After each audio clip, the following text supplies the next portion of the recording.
আসসালামু আলাইকুম রহমতুল্লাহি ওবারাকাতুহু। সুপ্রিয় দর্শক, আজকের পর্বে আমরা জানব কুরবানি কি এবং কুরবানি করলে কেমন সওয়াব পাওয়া যায়।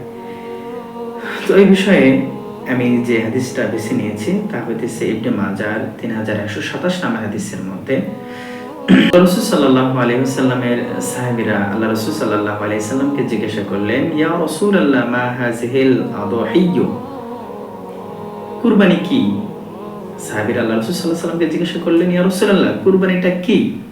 এবার আল্লাহ রাসূল সাল্লাল্লাহু আলাইহি ওয়াসাল্লাম বললেন, ক্বালা সুন্নাতু আবিকুম ইব্রাহিম, কুরবানিটা হইতেছে তোমাদের আদি পিতা ইব্রাহিম আলাইহিস সালাতু ওয়াস সালামের সুন্নাত, অতএব তোমাদেরও সুন্নাত।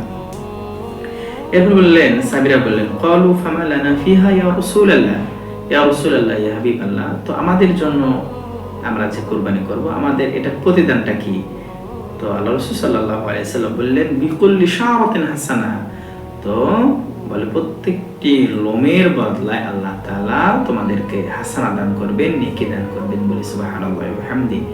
এবার সাহাবীরা জিজ্ঞেস করলেন, ইয়া রাসূলুল্লাহ ক্বালু ফাসুফ, তো ভেড়া বা দুম্বা এদের জন্য কি? কারণ সাধারণত অন্যান্য পশুর চেয়ে এই পশুগুলোর লোমটা বেশি হয়ে থাকে, তো এতগুলো লোমের পরিবর্তন কিছু আমি দেওয়া হবে?